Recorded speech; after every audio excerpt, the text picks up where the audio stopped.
yang saya muliakan, yang saya hormati, yang saya cintai, setiap orang bila selesai menjalankan tugas, apalagi tugas utama, pasti senang, gembira dan bahagia, bersyukur, berterima kasih.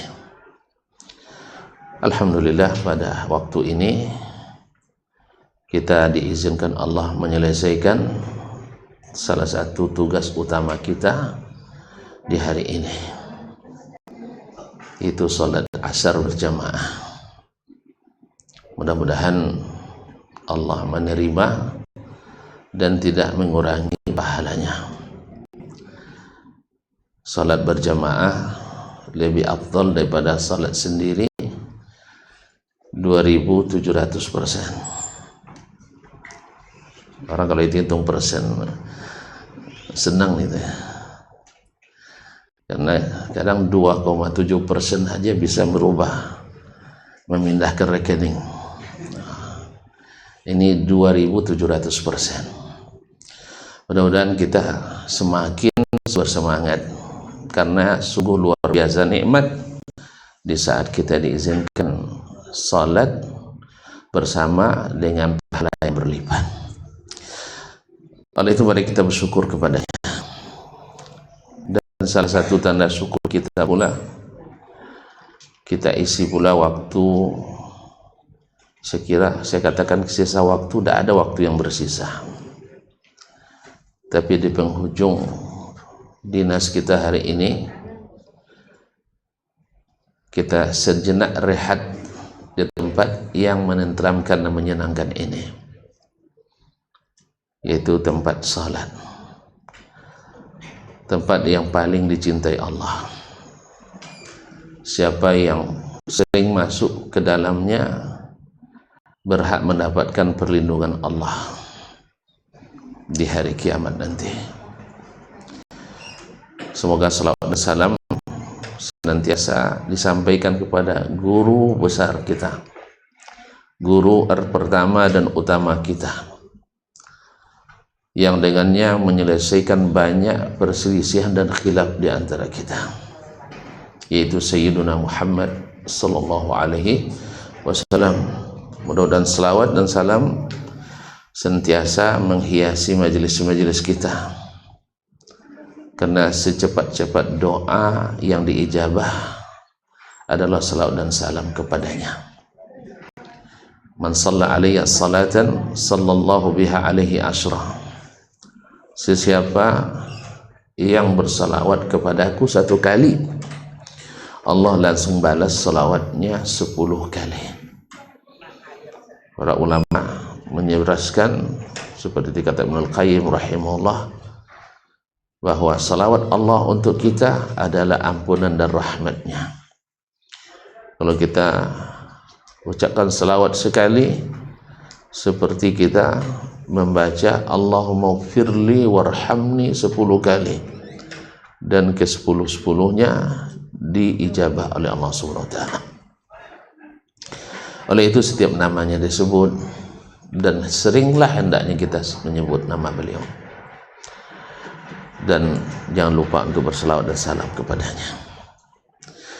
Bapak dan Ibu yang dimuliakan Allah SWT, izinkan sebentar ya saya berbagi kebaikan. Mudah-mudahan tuan-tuan juga menyumbang kebaikan kepada saya, sebab man dalla ala khairin kafa'ilih.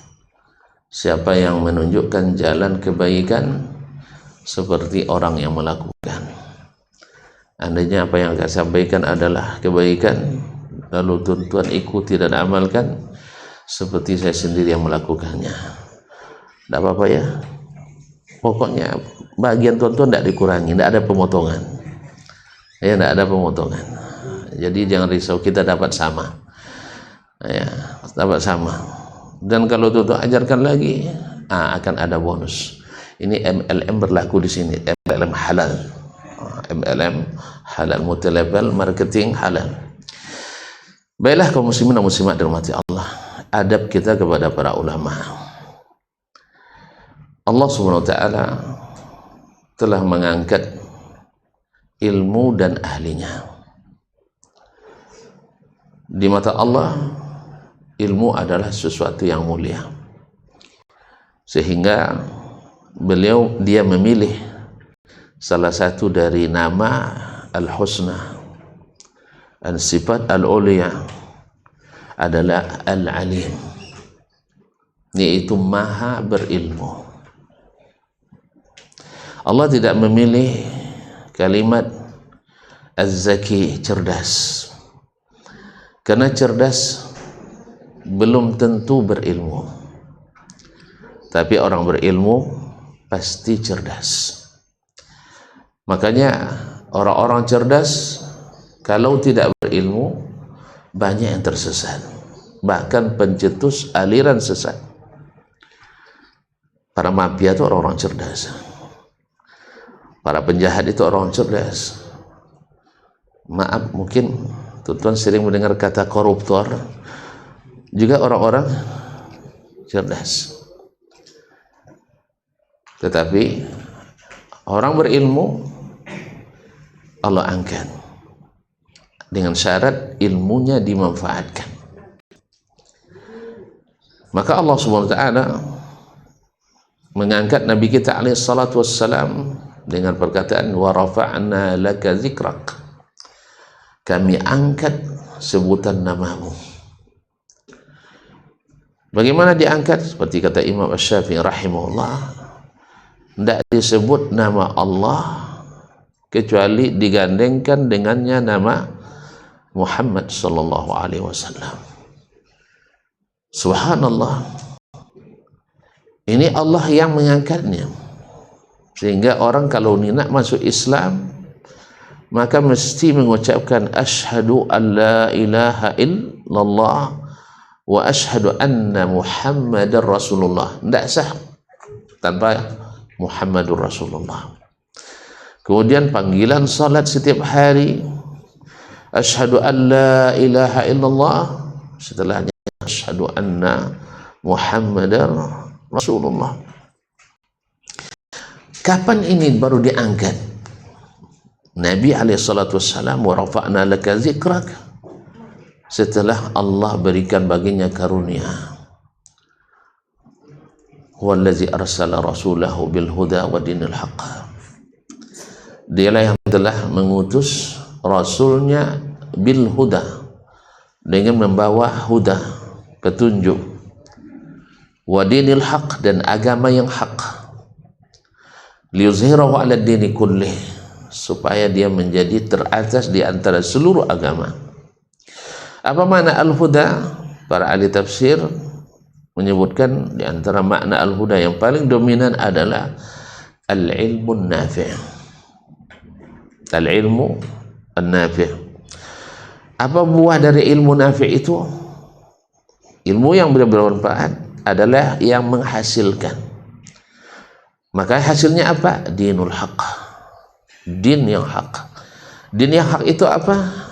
Al-amalus salih, ilmu yang melahirkan amal yang saleh.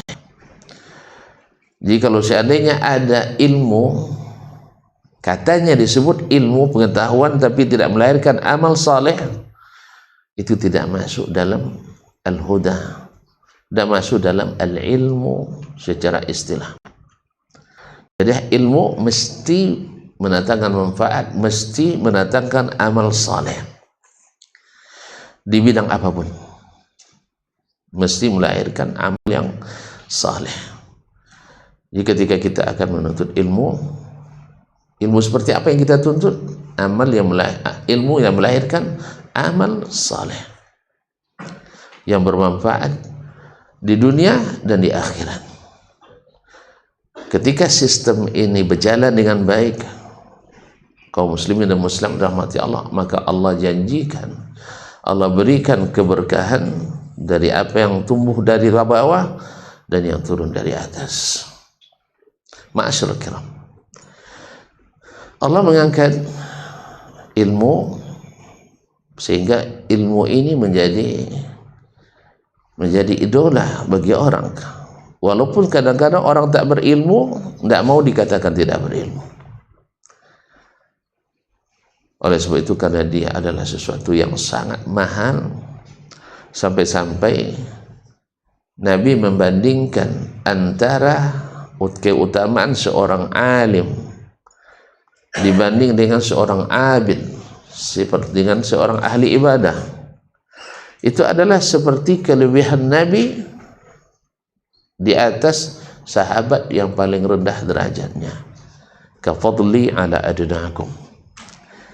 Kelebihan seorang alim dibanding dengan ahli ibadah itu seperti kelebihan Nabi dibanding dengan sahabat yang paling rendah martabatnya, derajatnya.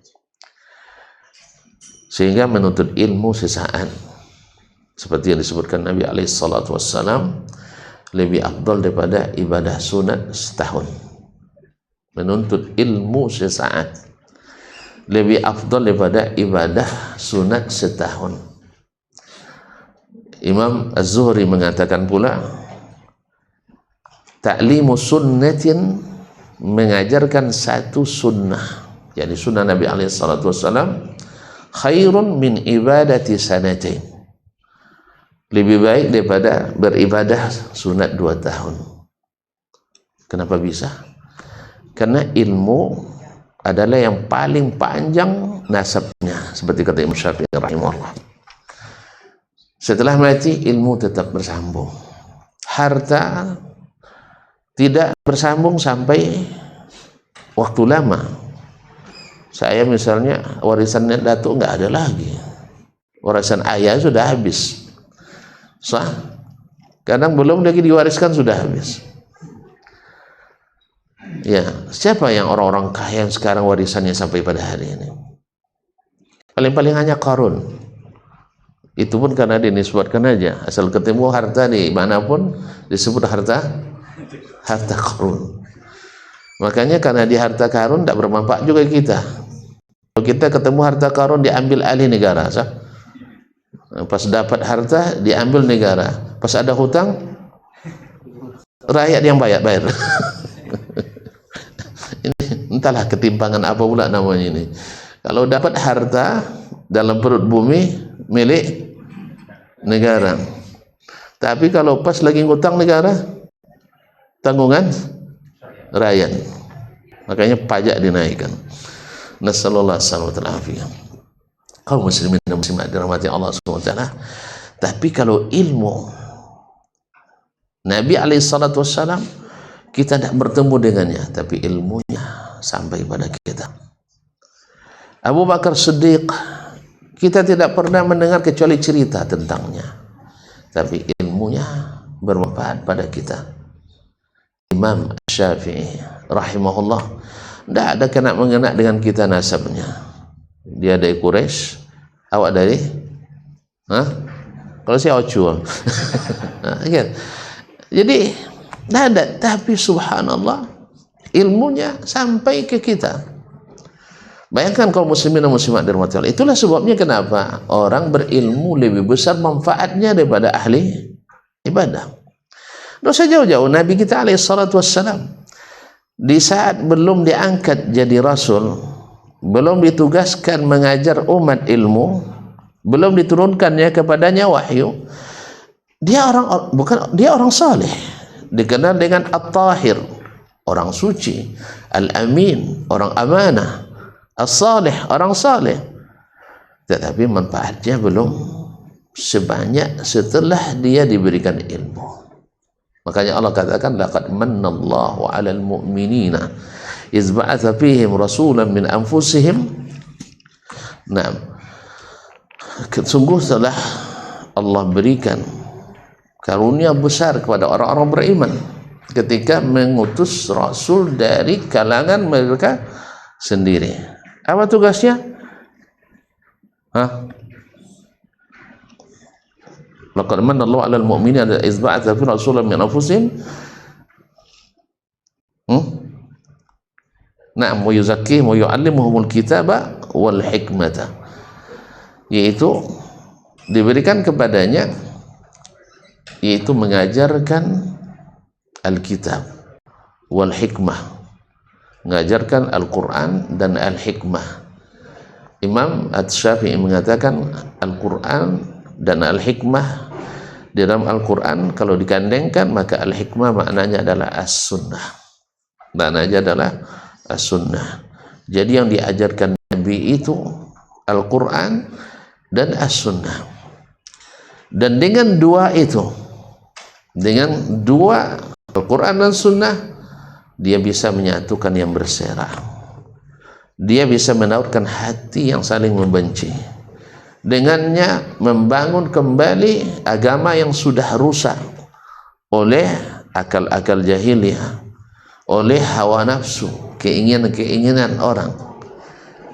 Tauhid sudah hancur, tapi dengan Al-Quran dan Sunnah beliau kembalikan kepada tauhid yang sesungguhnya, sehingga akhirnya dalam waktu yang relatif singkat, seperti kata penulis barat Michael Ed, dia menyebutkan bahwasanya tidak ada orang seperti Nabi Muhammad SAW dalam waktu yang singkat merubah keadaan dengan perubahan yang sangat sempurna, kecuali Sayyiduna Muhammad SAW. Nah, ada generasi yang dididik seperti generasi para sahabat Nabi SAW. Subhanallah, aneh bin ajaib ya, generasi sahabat tak satu pun personilnya yang terlibat aliran sesat. Tak satu pun personilnya yang terlibat aliran sesat. Semuanya selamat, tidak ada yang menyimpang. Dengan apa? Al-Quran dan Sunnah. Al-Quran dan Sunnah Nabi SAW. Ma'asyal kiram. Tapi generasi setelahnya sudah mulai masuk hawa, masuk keinginan, masuk pemikiran, sehingga lahir aliran-aliran menyimpang. Walaupun lahirnya aliran menyimpang itu di tangan para tabi'in, sebagian, maksudnya tabi'in yang tidak mengikuti para sahabat dengan sempurna. Para sahabat masih ada, tapi tak satu pun mereka yang terlibat dalam aliran sesat. Nah, kaum muslimin dan muslimat, kalau begini tingginya ilmu, begini harga dan nilainya ilmu, begini pengaruh dan implikasi besar ilmu, tentu orang yang membawanya, orang yang mewariskannya, dan orang yang menerima warisannya adalah orang-orang yang sangat harus ditinggikan, harus ditakzim dan dihormati. Tuan-tuan kaum muslimin dan muslimat, kalau ada orang-orang yang Allah berikan kelebihan harta, duit yang banyak, bukankah terangkat derajatnya di mata manusia? Kalau datang kemanapun dibukakan pintu, sah, dipersilahkan masuk. Dan seolah orang pada ramah kepadanya. Padahal dibelihan kelebihan harta yang mungkin wallahu alam sebagian mereka hartanya tak bermanfaat bahkan pada dirinya sendiri, seperti Qarun. Ketika dia dulu orang pada ingin, ya laitalana ma utiya Qarun, andainya kita dapat seperti yang diberikan pada Qarun. Pada Qarun itu kaya memang, tapi kedekut. Kaya memang, tapi tidak bermanfaat. Tapi walaupun demikian, orang mengangkatnya. Orang diberikan jabatan, kekuasaan, dihormati. Pada kadang-kadang kekuasaannya belum tentu bermanfaat bagi yang lain. Tetapi kalau seandainya ilmu, seorang yang diberikan ilmu, walaupun kadang tidak bermanfaat bagi orang yang membawanya, tapi pasti bermanfaat bagi yang lain. Sehingga ketika berbicara tentang masalah melakukan amar ma'ruf nahi munkar, para ulama khilaf apakah kita baru boleh ngajak orang berbuat kebaikan kalau kita sudah melakukannya, atau walaupun belum bisa melakukannya kita terus harus untuk mendakwakannya. Wallahu a'lam, sebagian besar ulama mengatakan walaupun kita belum bisa, tapi mesti kita mendakwakannya. Misal kita belum bisa mengikuti kajian-kajian rutin yang diadakan baik di masjid sini atau dimanapun, mungkin karena tugas-tugas yang harus ditegakkan. Tetapi Apakah kita boleh mengatakan pada orang lain, ikuti kajian? Ya, wajib. Barangkali dengan demikian kita juga dapat pahala mengajak dan menyampaikan. Artinya apa? Mungkin bagi kita belum bermanfaat waktu itu, tapi bagi orang lain bermanfaat. Ma'asyarul kiram dirahmati Allah SWT. Oleh karena itu, karena Nabi kita alaihi salatu wassalam adalah orang yang pertama di umat ini yang Allah berikan kepadanya ilmu yang kita manfaatkan sampai hari ini, bersambung dengan kita hari ini nasabnya, nasab ilmunya. Kata Imam Syafi'i tadi rahimahullah, bahwa nasab yang paling panjang itu adalah ilmu. Sampai hari ini ilmu Nabi SAW bermanfaat bagi kita. Maka beliaulah ada orang yang pertama yang harus dita'zim, yang harus dihormati, yang harus dimuliakan dan harus ditinggikan. Kalau orang kita mengatakan harus ditinggikan sedahan, didahulukan selangkah. Kalau kita dengan Nabi tidak, ya ditinggikan setinggi-tinggi, bukan sedahan saja. Didahulukan bukan selangkah, tapi kita dahulukan sejauh-jauhnya dari lebih dulu dari kita. Artinya apa? Sebagai aplikasi nyata dari ilmu, menghormati ahlul ilmi adalah seperti yang dikatakan oleh Abdullah bin Abbas radhiyallahu taala ketika dia menyampaikan hadis Nabi alaihi salatu wassalam dalam suatu masalah. Lalu ada yang mengatakan kepadanya, tapi dulu Abu Bakar dan Umar seperti ini. Lihat mendebat hadis Nabi dengan perkataan Abu Bakar dan Umar, orang-orang yang dijamin masuk surga.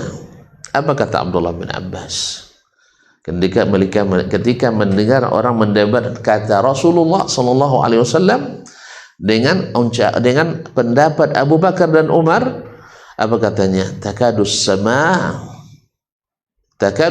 yatatafattar, hampir bumi apa saja langit runtuh.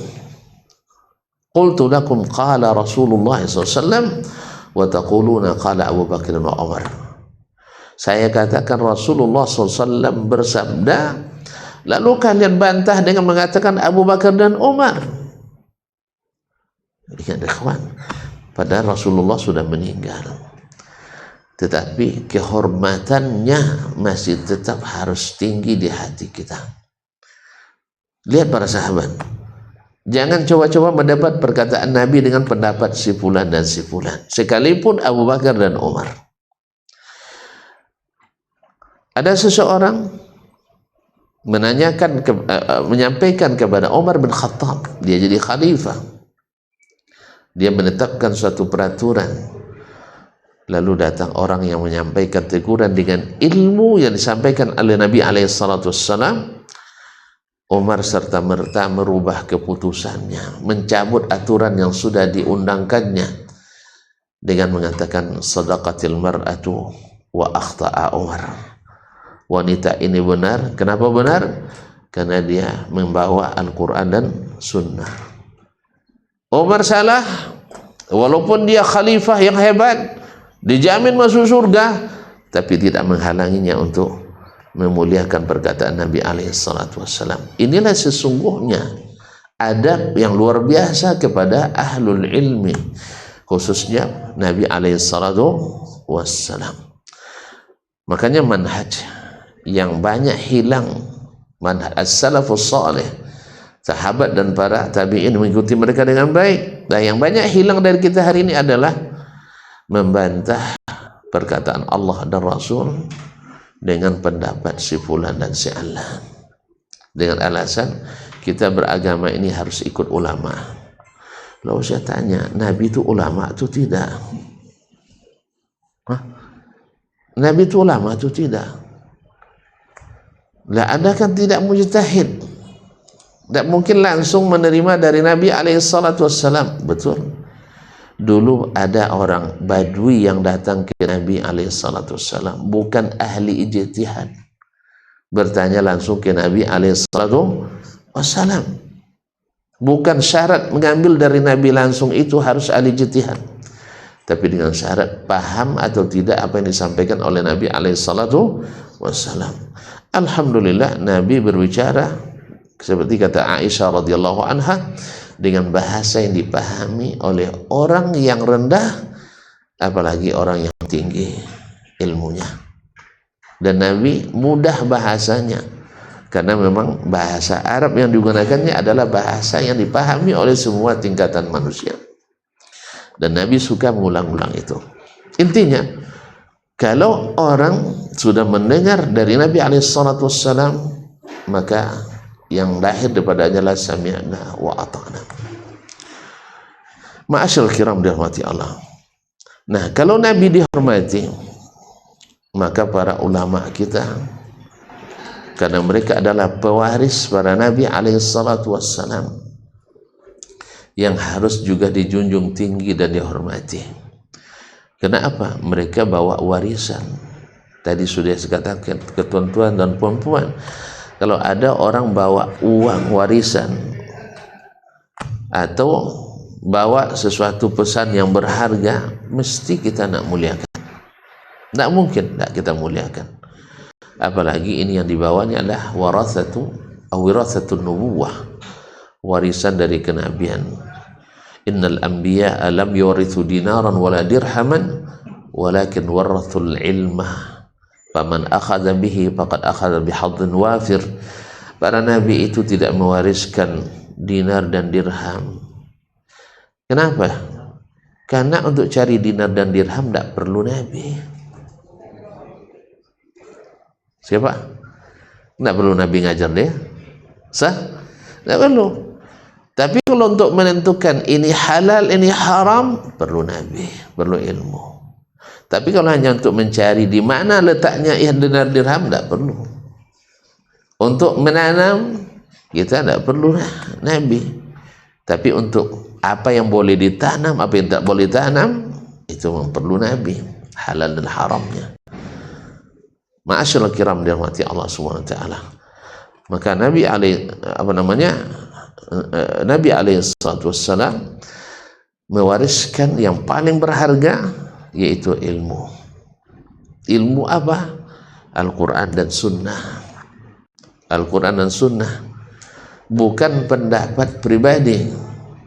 Karena pendapat pribadi bisa benar bisa salah, tapi Al-Quran dan Sunnah pasti benar semuanya. Makanya di antara cara menghormati ulama adalah tidak mengikuti pendapatnya yang salah. Tapi Nabi tadi kita tidak boleh salah. Nabi tidak ada salahnya. Nabi tak pernah dibenarkan Allah melakukan kesalahan. Maksum. Bukan maknanya Nabi tidak pernah salah. Ya, Nabi pernah salah tapi langsung dibenarkan, langsung diperbaiki. Kalau para ulama tidak. Ulama kalau salah tidak turun wahyu memperbaiki. Itu bedanya. Nabi datang kepadanya Abdullah bin Ummi Maktum yang buta. Beliau sedang berhadapan dengan orang-orang petinggi Quraisy. Dia berharap mereka masuk Islam. Nah, ketika datang Abdullah bin Ummi Maktum di munasabah yang tak munasabah, Nabi agak merasa kecewa sehingga bermuka masam. Lalu Allah SWT tegur dia dengan turunnya surat Abasa wa Tawalla an ja'ahul a'ma. Nabi ditegur Allah SWT supaya tidak mengulangi kembali. Suatu hari Nabi mengharamkan madu gara-gara mengingat madu. Ini madu, ini gara-gara madu, dan ini mengharamkan madu. Lalu Allah tegur, ya ayuhan nabiyyu lima tuharrimu ma ahallallahu lak tabtaghi mardata azwajik. Wahai Nabi, kenapa kau haram apa yang Allah halalkan untukmu? Karena ingin mencari ridha para istrimu. Nah, Anda ini menghalalkan, mengharamkan gara-gara mencari ridha istri, itu tidak dibolehkan Allah SWT. Langsung ditegur. Ini bedanya Nabi dengan selain Nabi alaihi salatu wassalam. Makanya kalau ulama bila salah tapi menyalahkan ulama dengan dalil, bukan karena tidak sesuai kira selera. Ini banyak nih, asal tidak sesuai kebiasaan salah ulama itu. Kalau sesuai dengan keinginan benar ulama itu. Ini tidak, harus dengan ilmu. Maka kita katakan salah satu cara menghormatinya adalah tidak mengikutinya. Sebab apa? Mengikuti yang salah menambah beban para ulama itu nanti di akhirat. Dan justru ketika kita meninggalkan yang salah, meringankan beban beliau nanti. Karena setiap orang yang mengikuti kesalahannya akan ditanyakan dan diminta dia jadi saksinya. Kalau semakin banyak berkasus, semakin banyak yang sering dipanggil jadi saksi. Kira-kira tuan-tuan senang tidak dipanggil jadi saksi? Hah? Senang tidak selalu dipanggil jadi saksi di kejaksaan? Hah? Wih. Banyak saksi jadi tersangka. Makanya salah satu kita beradab pada ulama seperti dipesankan oleh para ulama kita, seperti khusus Imam Syafi'i rahimahullah, kalau salah saya buang pendapat saya. Jadi itulah adab. Ma'asyiral kiram rahimakumullah. Adab kepada ulama adalah adab yang sangat tinggi. Imam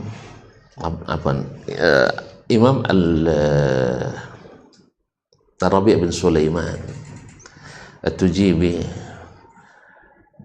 murid terkenalnya Imam Syafi'i di Mesir, dia katakan, la astati' an ashrab al-ma' wasyafi'i yanzuru ilaih. Saya tidak sanggup meminum air kalau Asy-Syafi'i guru saya melihat kepada saya. Masya Allah. Yaitu saking hormatnya. Murid-murid Imam Malik rahimahullah ketika membuka lembaran catatan itu sangat menjaga jangan sampai berisik suaranya. Begitu mereka menjaga adab kepada para guru mereka, ulama-ulama mereka. Abdullah bin Abbas radhiyallahu taala anhuma ketika diangkat oleh Al-Khalifah Ar-Rasyid Umar bin Khattab radhiyallahu anhu menjadi salah satu dari anggota Dewan Penasehat, dan dia adalah orang yang paling muda pula. Yang lain umurnya sudah di atas 50-an, senior 60-an. Ada di antaranya yang dijamin masuk surga, 10 orang yang dijamin masuk surga. Ada di situ Utsman bin Affan, Abdurrahman ibn Auf, Sa'ad bin Abi Waqqas, Talha bin Ubaidillah, dan lainnya. Ini dia sendiri umur baru 18 tahun. Apa kata ayahnya? Ya bunayya, inni ara amiral mu'minina yuqarribuka ila nafsih. Wahai anakku, saya lihat Amirul Mukminin Umar menjadikan kamu orang dekatnya. Jadi bukan dia yang mendekat, tapi pemimpin yang mendekatkannya kepadanya. Fahfaz minhi thalatha khisal. Kalau kau nak selamat, jaga 3 adab ini. Yang pertama, la tubadirhu bil kalam. Jangan engkau berbicara sebelum diizinkannya. Masya Allah. Sebab di situ ada senior-senior, awak yang paling junior. Padahal dari sisi ilmu Abdullah bin Abbas mungkin di antara mereka yang paling tinggi ilmunya, khususnya di tafsir, berkat doa Rasulullah SAW untuknya. Tapi karena mereka adalah sebagai guru dan seniornya, maka dia harus menjaga ini. Jangan kau mulai bicara sebelum dapat izin daripadanya. Yang kedua, la tufsi lahu sirra. Jangan engkau buka rahasianya. Atau apalagi membuka aibnya kepada orang lain. Kadang-kadang dihitung pula berapa kali Ustaz itu dia bilang yakni, ya katanya. Berapa aina dihitung. Subhanallah. Jadi jangan kau buka aibnya, atau kau buka rahasianya. Yang ketiga kata beliau, la taghtab indahu ahadahu. Jangan sekali-kali menyebut keburukan orang lain di depannya. Meribah di depan penguasa bisa-bisa jadi pemicu kezaliman penguasa. Makanya orang-orang yang suka membisik hal-hal yang busuk di depan penguasa disebut orang yang tidak beradab, seperti kata Abdullah bin Muqaffa dalam kitabnya Al-Adabul Kabir, laisal minal adabi bi syai'in an tazkira aiba khasmika inda zi sultan. Tidak termasuk adab sedikit pun kau menyebut keburukan lawanmu di depan penguasa. Ya, aib lawan saja tidak boleh dibeberkan di depan penguasa, apalagi aib kawan sendiri. Karena apa?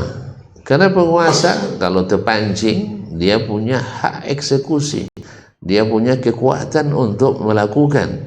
Kadang-kadang kita membisikkan yang salah sehingga menyebabkan dia berbuat zalim kepada orang lain. Ma'asyiral kiram dirahmati Allah SWT. Asyahid dalam cerita Abdullah bin Abbas tadi, yaitu menjaga adab, jangan berbicara kalau yang lain belum memberikan izin. Ma'asyiral kiram dirahmati Allah SWT. Demikian juga mereka ketika melihat para ulama mereka, ya, dilihat oleh Abdullah bin Abbas melihat Zaid bin Thabit radhiyallahu anhu sedang naik keledai, lalu dia berkejar datang kepadanya dan diambilnya tali keledai dan dibimbingnya. Padahal kalau bahasa sekarangnya Abdullah bin Abbas itu Habib itu ya, karena dia dari kalangan Ahlul Bait, tetapi dia mengkhidmat kepada Zaid bin Thabit radhiyallahu anhu. Sampai Zaid sendiri merasa agak risih. Apa sebab? Ini anak paman Rasulullah sallallahu alaihi wasallam. Ya, anak paman Nabi alaihi salatu wassalam dan keponakan istrinya Maimunah. Ayahnya Abbas, petinggi orang Quraisy. Tapi apa kata Abdullah bin Abbas? Hakaza umirna an na'mala bi ulama'ina. Seperti inilah kita harus bertindak kepada para ulama. Beginilah diajarkan kepada kami untuk bersikap pada para ulama kami. Abdullah bin Abbas radhiyallahu ta'ala anhuma ingin bertanya kepada seorang alim dari kalangan sahabat. Dia datang ke rumahnya di waktu siang, tapi dia sadar waktu siang waktu istirahat. Maka dia tidak memanggilnya, tapi cukup dengan menunggunya di depan pintu sampai dia keluar untuk pergi sholat asar. Ketika sang sahabat membuka pintu, didapatkan Abdullah bin Abbas ada di situ. Dia katakan, subhanallah, kenapa tidak disuruh saja saya yang datang? Mereka tahu kehormatan Habib, ya orang yang harus dihormati, keluarga Nabi alaihissalatu wassalam. Tetapi tidak, ini Habib yang menjalankan sunnah, tidak gila dihormati, tapi dia tahu memposisikan diri menghormati orang yang lebih berilmu. Padahal dari sisi itu, padahal secara umum dia lebih berilmu sebenarnya, tapi ada ilmu yang dia tidak dapatkan, ini dapatkan.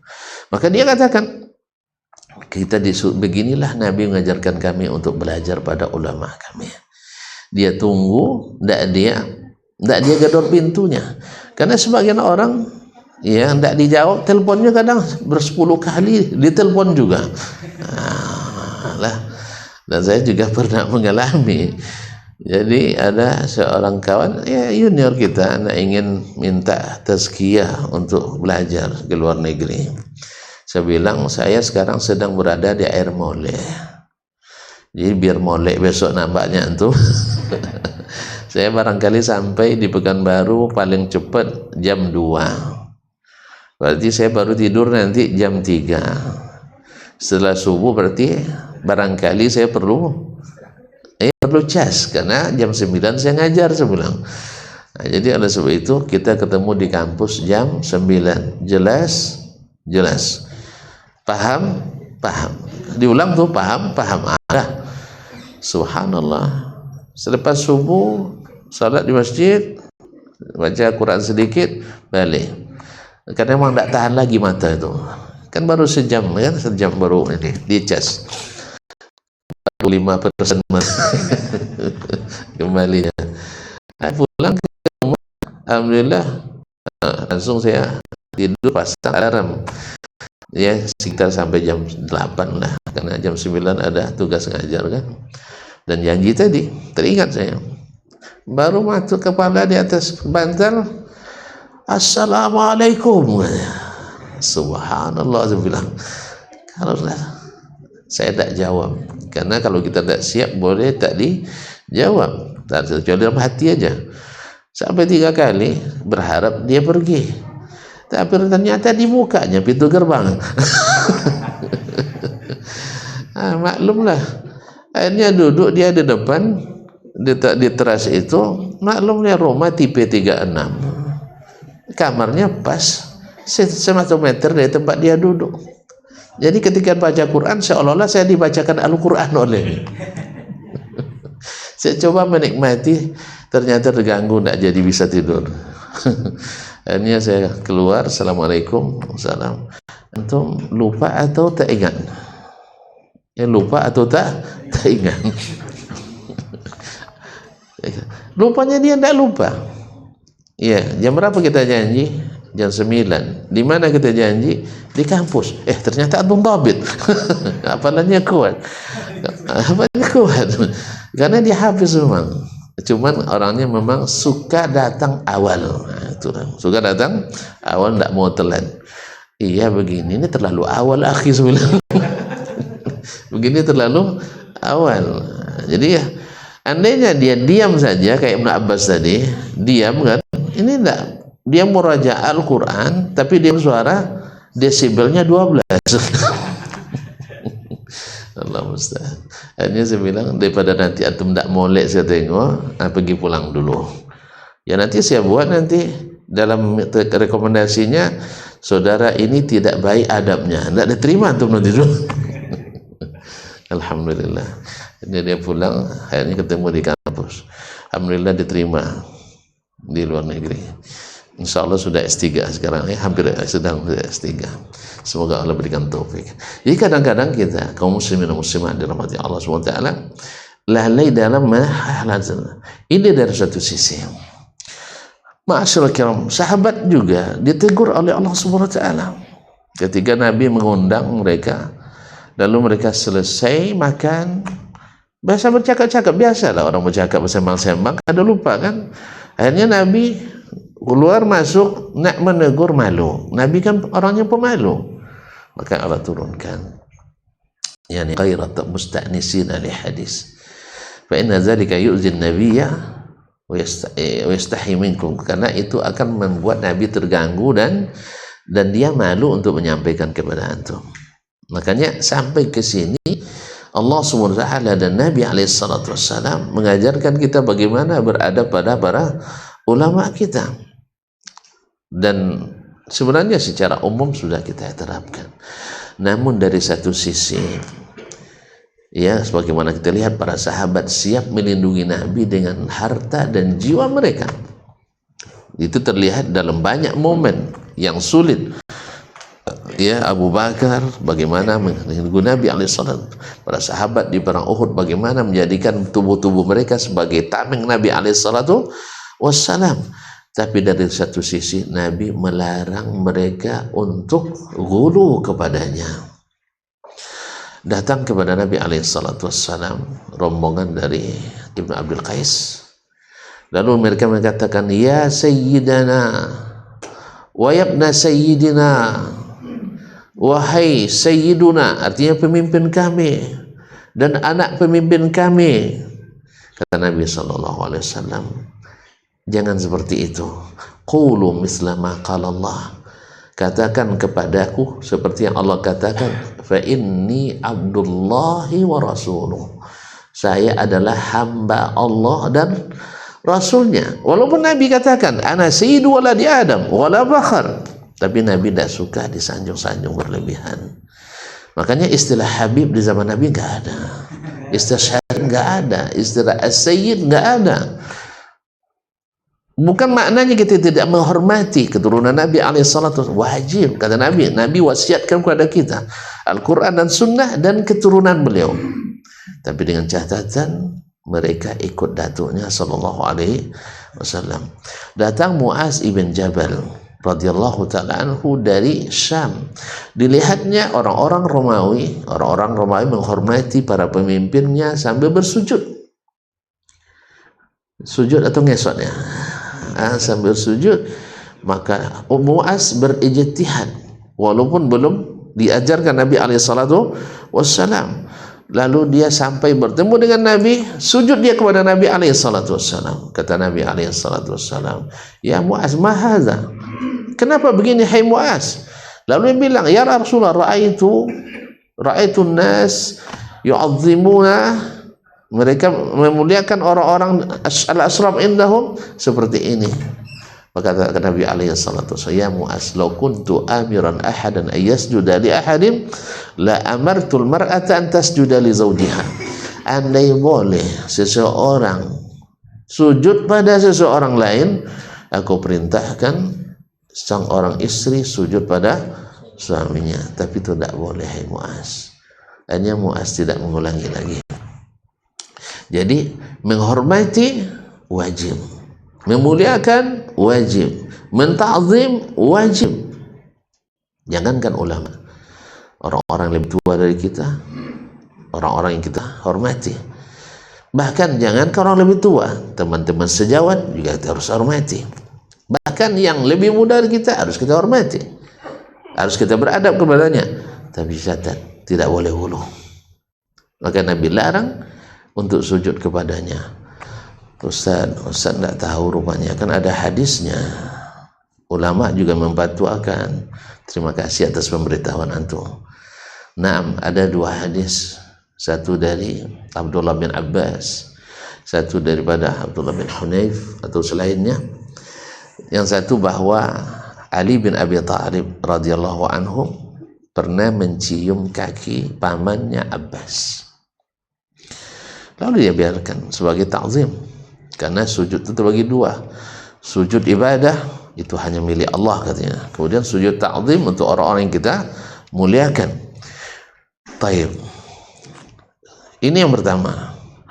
Yang kedua, datang dua orang Yahudi kepada Nabi alaihissalam. Lalu dia bertanya ke Nabi tentang 9 perkara, dijawab oleh Nabi. Lalu mereka mengakui, kami tahu kami adalah engkau adalah Nabi.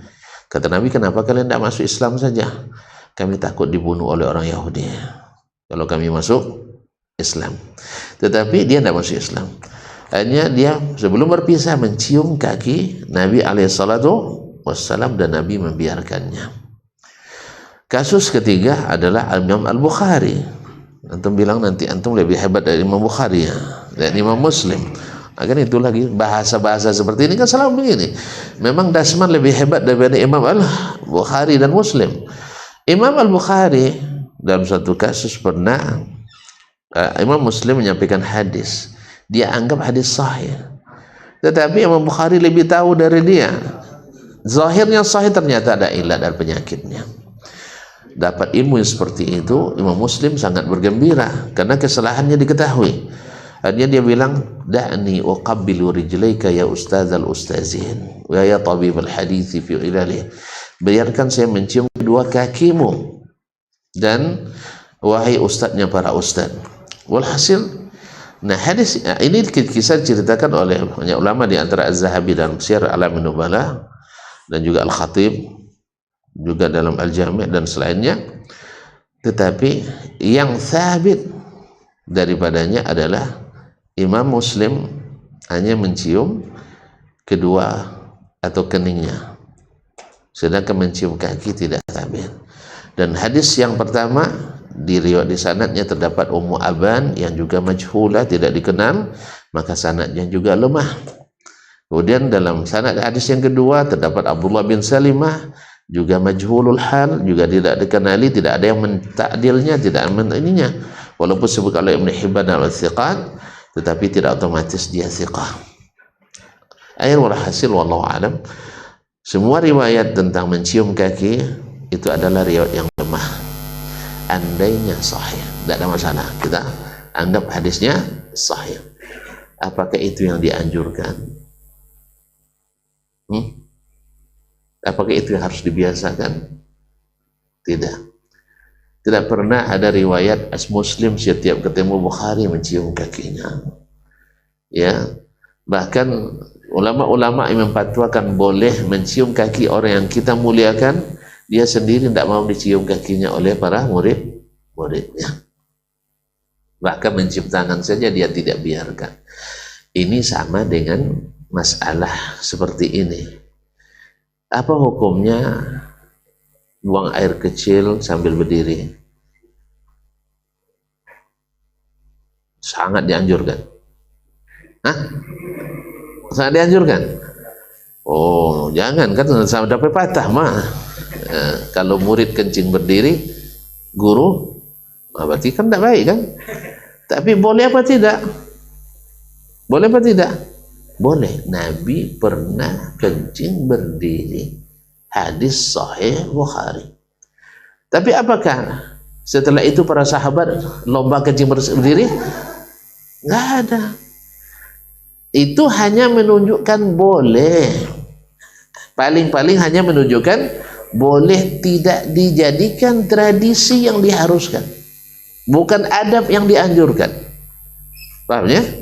Sama dengan Nabi pernah nggak minum berdiri? Pernah. Tapi apakah Nabi mengajak sahabat ayo minum berdiri? Tidak. Itu hanya sekedar menunjukkan boleh saja, tapi tidak dianjurkan. Inilah kasus mencium kaki tadi. Jadi bukan berarti tidak ada yang bolehkan. Iya, tahu kita. Sama dengan kencing berdiri tadi. Bukan tidak pernah Nabi kencing berdiri, tapi apakah setelah itu Nabi kencing berdiri terus? Lalu sahabat memasyarakatkan, ayo, karena Nabi kencing berdiri kita kencing berdiri, enggak. Jadi ini adab boleh tapi tidak dianjurkan. Jadi mencium kaki ayah dan ibu kita mungkin dalam suatu saat tertentu, momen tertentu, mungkin karena kita gembira atau menghormatinya, bolehkan. Cuman tidak dibiasakan, karena tidak dilakukan oleh manusia terbaik dan tidak dilakukan oleh sahabat atau generasi terbaik, dan mereka dibimbing langsung oleh Nabi alaihissalatu wassalam.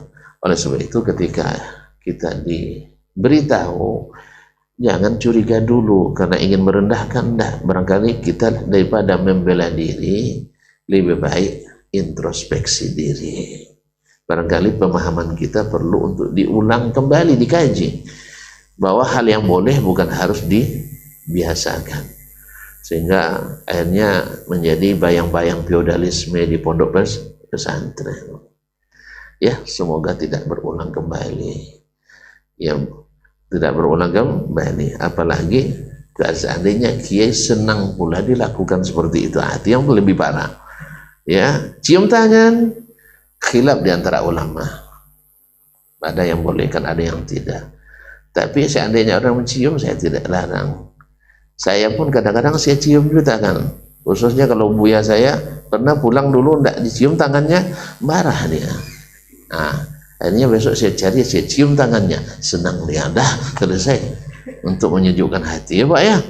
Ya kan dia kurang dibilangnya sejak kuliah di Arab kurang adab katanya kan itu ya, kurang adab. Nah, itu pasalnya saya cari besok, saya cium tangannya. Gara-gara cium tangannya gitu aja kok repot.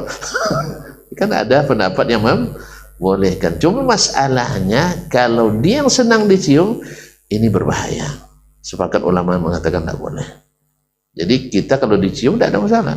Bagi yang mencium tidak terlalu masalah, kan dia menghormati. Bagi yang dicium ada ujub, ada riya, bahkan ada kesenangan di situ, ini tidak boleh. Oleh sebab itu mudah-mudahan Allah SWT jadikan kita orang-orang yang senantiasa menjaga adab pada ulama, tetapi tidak mengkultuskan ulama lebih daripada sifat yang Allah berikan untuknya. Lah sampai situ aja lo dulu ya. Iya, pertanyaan tidak ada karena jelas sekali. Wah. Nanti tanya tambah tidak jelas. Dah, ya, kita tutup aja ya. Terima kasih dan mohon maaf. Mudah-mudahan lain saat kita bisa bertemu kembali. Ya sebenarnya berganti ya, tukar senyum itu sudah lumayan ya. Berjabat tangan sudah cukup. Nah, tambah lagi kita sudah saling mengisi, mudah-mudahan bermanfaat. Jangan lupa MLM halal ya, sebarkan supaya sebanyak dapat penghasilan. Terima kasih sekali lagi. Wallahu ta'ala alam wa sallallahu ala nabiyina Muhammadin wasallam. Wassalamualaikum warahmatullahi wabarakatuh.